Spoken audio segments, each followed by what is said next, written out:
brake pedal so soft. God damn it. 2 more turns.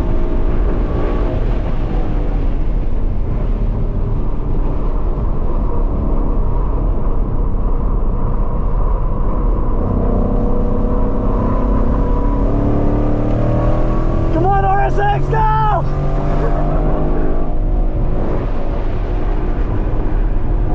I'm gonna run out of space.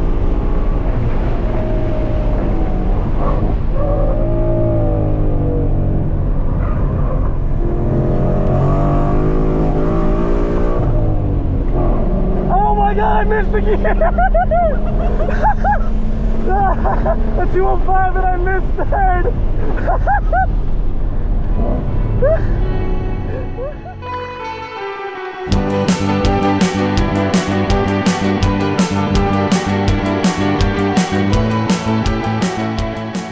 Post first track day with the Mustang, it did as expected. I ran it at Button Willow not too long ago, and it did as expected, meaning because of how stock the car is and it's not a performance pack, the things that I thought would happen did happen, where the brakes just weren't up to par. I do have, obviously I'm not running the all season tires. These are at least Pilot Sport 4S's, which are 280 treadwear. It's actually my first time. I know they're a super popular tire and they come factory on like a lot of Porsches and BMWs, but as a track tire, they actually were a lot more consistent and they handled heat way better than I had thought. But the peak grip just wasn't there compared to like the 200 treadwear tires I used to run on my S2000. But again, all things I expected to happen. Overall, the car ran great. I actually didn't even bring tools with me, which was the first time ever do a track day, so that was nice. So basically what had happened is running 20-minute sessions, after about 10-15 minutes, the brakes, first they would just like start losing their bite. Like you would push the pedal a little bit or like moderate pressure and not much would happen. You would have to really dig into the pedal to stop the car. So that was like the first problem. And then eventually after like 3 sessions, and now it's like middle of the day, so the temperatures are getting a little warm. It was like in the 80s, low 80s at the track day. Aside from not having bite, now the pedal is actually starting to feel mushy. So today, I actually didn't go crazy with what pads I'm going to be getting. I actually more so wanted to experiment with these to see if they would work. But these are Power Stop Extremes, which they are still technically a street pad. But because I am planning to upgrade my front calipers to either the Performance Pack or the GT350 calipers, because Ford doesn't make that really easy and it actually is fairly cost effective, I didn't want to go with like a more expensive pad because I don't know how long I'll be running it. So I bought these. These were only like $60. Like for most cars, I mean, these are already pretty big too. So honestly, maybe an upgraded track pad like something from Hawk would probably be more than enough, but we're gonna try these just to see how it goes. I kind of wanted to experiment it. I like to be a little edgy sometimes. And then with these pads, I am gonna be re-bleeding all 4 corners with Modal RBF 600. And then as far as my lap time with the Mustang, I did run a 205, like a mid 205, like, I believe it was a 0.4 or 0.5, which is actually not too bad. I did have a couple deltas for a 204, but ran into issues. Like there was one lap where I was like supposed to run a low 204, ended up taking a late pass, came in a little too hot into a corner, and then combined that with not so optimal brake pads, went a little off track.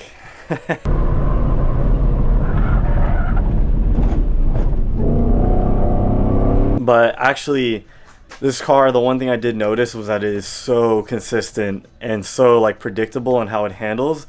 The S2000, I think I learned a lot from that car, where it definitely taught me much better driving habits than I had before, like when I was in the Evo or the Civic.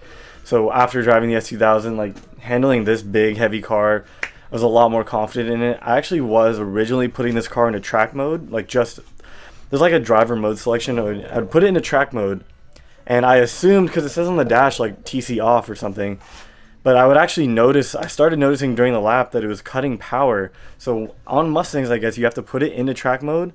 Even though it says traction mode off on the dash, there's still like levels to it. So it's still like kind of on. So after you put it into track mode, you then again need to hit the traction control off button.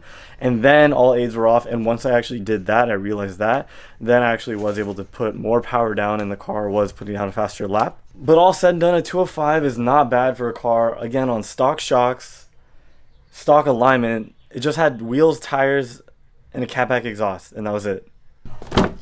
My only complaint that I had with the car, and it's not even Ford's fault because this is like a total street seat. These headrests, they are kind of forward on the seat, so when you have a helmet on, it really forces your head forward, and these are kind of adjustable, but even when it's all the way back, it really kind of cocks your neck a little downward, making it kind of uncomfortable. But also the bolstering is not the best, especially for like a slimmer guy like me. A bucket seat for sure 100% needs to happen if I'll be tracking this car a lot. Yeah, even for a non-performance pack Mustang, I believe these are 14-inch rotors. These calipers are honestly huge. I'm pretty sure the performance pack comes with a 6-piston 15-inch rotor, or 6-piston caliper, 15-inch rotor. This is a 4-piston 14-inch rotor. Still, these are massive, and because they're a one-piece, it makes changing the pads so easily. You just gotta pop this little spring off, knock these pins out, and the pads should slide right out of the caliper.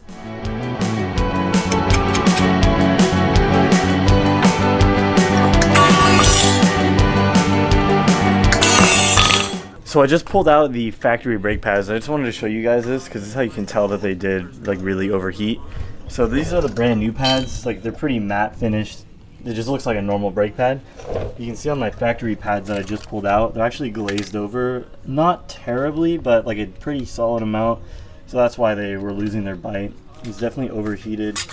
And yeah, they're gonna be gone now. So hopefully this problem should be solved. We'll see how these pads hold up. Streets of Willow is like a more tight track, and that's where we'll be taking this car next. But the higher, you don't get as high of a speed there, but there are more braking zones, but the braking zones aren't as like drastic as Button Willow. So we'll see how they do, and I'll report back to you guys.